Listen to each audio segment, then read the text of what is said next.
అనుకున్నంత అయింది. తెలంగాణపై ఊహించని పిడుగు పడింది. కేంద్రంలో ఏపీ సీఎం చక్రం తిప్పటం షురు అయింది. గురువు చంద్రబాబు తెలంగాణకు వ్యతిరేకంగా తనదైన శకుని పాత్ర పోషిస్తున్నాడు. ఇటు శిష్యుడు రేవంత్ భారీగా మొదటి గురుదక్షిణ చెల్లించాడు. కేంద్ర సర్కార్ను నమ్మించి చంద్రబాబు తెలంగాణను దొంగ దెబ్బ కొట్టాడు. కేంద్రం తీసుకున్న ఏకపక్ష నిర్ణయం పుణ్యమా అని భారీ మూల్యమే చెల్లించుకోవాల్సి వచ్చింది. తెలంగాణ ఖాతా నుంచి ఏకంగా 2500 కోట్లు ఆంధ్రప్రదేశ్ అకౌంట్లోకి బదిలీ అయ్యాయని వినికింది. ఇదొక వింత కథ. విభజన అంశాల్లోని లొసుగుల ఆనుపానులు క్షుణ్ణంగా తెలిసిన ఆధునిక శకుని విసిరిన పాచిక. ఏపీ సీఎం చంద్రబాబు తన కుటిల నీతిని ప్రదర్శించిన ఉదంతం. బాబు దొంగ దెబ్బకు తెలంగాణ రాష్ట్ర ఖజానా కుదేలైన వైనం. ఒక్క ముఖ్యమంత్రి రేవంత్ రెడ్డికి మాత్రమే తెలిసి గుట్టుగా జరిగిన తతంగం. వెరసి రాష్ట్ర ప్రభుత్వ ఖజానాపై అనూహ్యంగా పిడుగుపాటు పడింది. కేంద్రం ఏకపక్ష నిర్ణయం కారణంగా రాష్ట్రానికి 2500 కోట్ల రూపాయల మేరకు నష్టం జరిగినట్టు అధికార వర్గాల్లో జోరుగా చర్చ జరుగుతోంది. గురు శిష్యుల రాజకీయ చదరంగంలో తెలంగాణ భారీ మూల్యమే చెల్లించుకోవాల్సి వస్తోందని అంటున్నారు.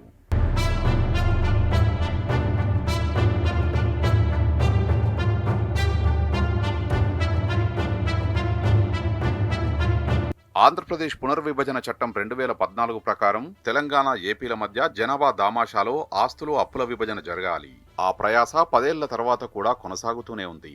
విభజన చట్టంలోని సెక్షన్ 54(1) మేరకు 2 రాష్ట్రాల మధ్య అప్పుల విభజన జరగాల్సి ఉంది. వీటిలో రాష్ట్రం సమైక్యంగా ఉన్నప్పుడు జపాన్కు చెందిన జైకా, వరల్డ్ బ్యాంకు లాంటి ఇతర విదేశీ సంస్థల నుంచి వివిధ ప్రాజెక్టులకు పొందిన అప్పుల పంపకాలు సైతం భాగమే. ఇవి దాదాపు 30,000 కోట్ల మేరకు ఉంటాయని అంచనా. అయితే విభజన చట్టానికి లోబడి ఈ అప్పులు ప్రాజెక్టు చేపట్టిన ప్రాంతం, నిధుల వినియోగాలతో సంబంధం లేకుండా ఇరు రాష్ట్రాలు జనాభా ప్రాతిపదికన భరించాల్సి ఉంటుంది.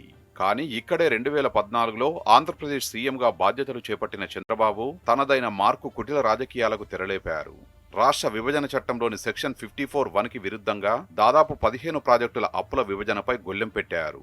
వాటిలో 9 ప్రాజెక్టుల అప్పును యూటిలైజేషన్ ఆధారంగా, మరో 4 రుణాలను లొకేషన్ బేసిస్ గా, ఇంకో 2 ప్రాజెక్టుల లోన్లను జనాభా ప్రాతిపదికన పంచాలని పట్టుబట్టారు.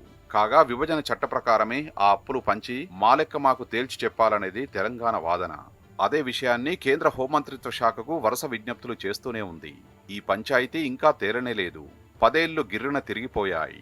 2019లో ఏపీలో జగన్ ప్రభుత్వం ఏర్పడ్డ తర్వాత కూడా ఈ వ్యవహారంలో పెద్దగా కదలిక లేదు. ఇదిలా ఉండగానే మొన్న 2023 నవంబర్లో జరిగిన ఎన్నికల్లో అటు ఆంధ్రప్రదేశ్లో గురువు చంద్రబాబు, ఇటు తెలంగాణలో శిష్యుడు రేవంత్ రెడ్డి సీఎంలుగా కొత్త ప్రభుత్వాలు ఏర్పడ్డాయి.